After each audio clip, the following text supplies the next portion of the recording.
Holding Industri Pertambangan Mining Industri Indonesia atau MIND siap mendukung rencana Kementerian BUMN dalam divestasi 11% saham PT Vale Indonesia Tbk atau INCO. Menteri BUMN Erick Thohir menegaskan bahwa holding BUMN Tambang MIND akan terlibat dalam divestasi saham PT Vale Indonesia Tbk. Ini seperti yang pernah dilakukan terhadap PT Freeport Indonesia dulu. Erick menjelaskan bahwa saat ini sudah dilaksanakan rapat terbatas atau ratas dengan Presiden, Menteri SDM, Menteri BUMN, Menko Maritim dan Investasi, Menteri Keuangan, Menko Ekonomi, dan Menteri Investasi. Dari ratas disimpulkan bahwa divestasi Vale BUMN akan berperan. Menurutnya, BUMN tidak harus bergerak sendiri dalam membangun ekosistem karena bisa bermitra dengan perusahaan luar negeri untuk membangun UMKM dan sektor pariwisata dengan proses bisnis yang transparan dan terbuka. Sebagai informasi, divestasi saham INCO merupakan kewajiban INCO untuk memenuhi syarat perpanjangan kontrak di Indonesia. Dari kontrak karya menjadi izin usaha pertambangan khusus atau IUPK, adapun izin kontrak karya Vale Indonesia bakal berakhir pada 27 Desember tahun 2025 mendatang. Sebagai bagian dari perpanjangan izin menjadi IUPK, Vale Indonesia diwajibkan untuk divestasi saham lebih dari 50%. Sebelumnya, Holding Industri Pertambangan Indonesia alias MIND ini telah mengakuisisi 20% saham Vale Indonesia. Pada Oktober tahun 2020, INCO telah merampungkan proses transaksi divestasi saham kepada MIND. Penjualan dan penghasilan 20% saham itu senilai 5,52 triliun rupiah yang terdiri 1,98 saham dengan harga pelaksanaan sekitar Rp2.780 per saham. Dalam transaksi itu, Vale Canada Limited atau Sumitomo Metal Mining Co. Ltd. sebagai pemegang saham mayoritas. INCO melepas kepemilikannya masing-masing sebesar 14,9% dan 5,1% kepada MIND. Dengan demikian, setelah transaksi selesai maka kepemilikan saham INCO berubah menjadi Vale Canada Limited sebesar 43,79%, MIND sebanyak 20%, Sumitomo Metal Mining sebanyak 15,03%, dan publik sebesar 20,49%. Melalui kepemilikan rencananya yang menjadi 31% saham dan 65% di Aneka Tambang Tbk, MIND akan memiliki akses terhadap salah satu cadangan dan sumber daya mineral terbesar dan terbaik di dunia ini. Di masa mendatang, akses ini secara strategis akan mengamankan pasokan bahan baku untuk industri hilir berbasis nikel di Indonesia, baik hilirisasi industri nikel menjadi stainless steel maupun hilirisasi nikel menjadi baterai kendaraan listrik.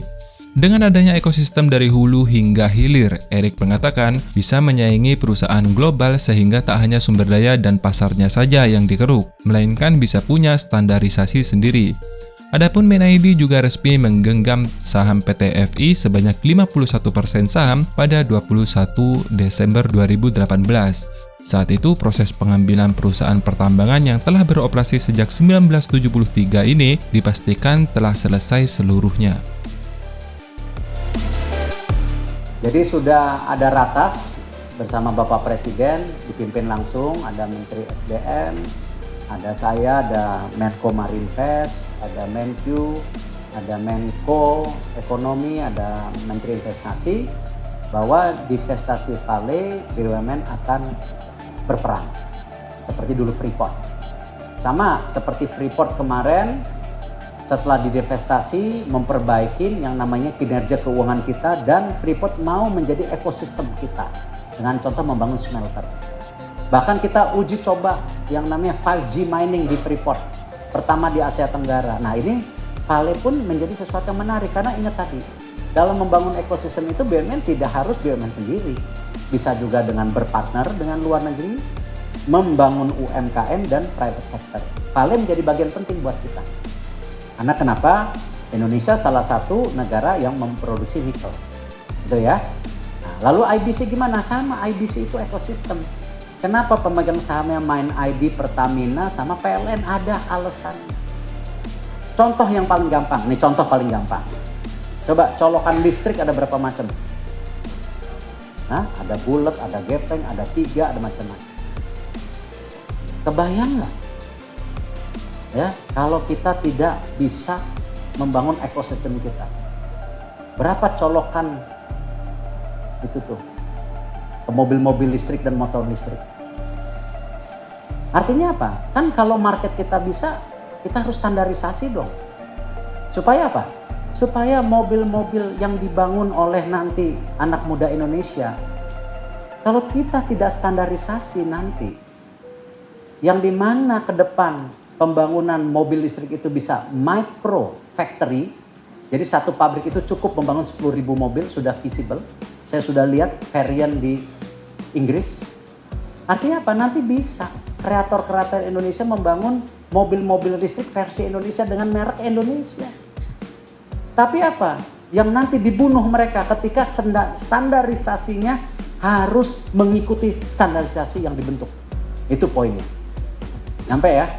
Kalau enggak, diatur kita. Oh, baterai listriknya. Nah, kalau dicolokin di buatan Indonesia nggak hidup. Karena dikasih chip komputer. Nanti bayangkan, bengkel-bengkel. Ya, kalau distandarisasi semua, tidak versi Indonesia, semua bengkel mati. Berapa lapangan pekerjaan yang hilang? Ini yang kita perangin gitu loh. Jangan kita hanya dijadiin market, sumber daya alam kita dikeruk.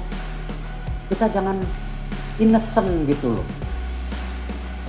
Ini yang kekuatan kenapa BUMN mau bangun di IBC. Ya, supaya kita punya standarisasi kita, bukan standarisasi mereka.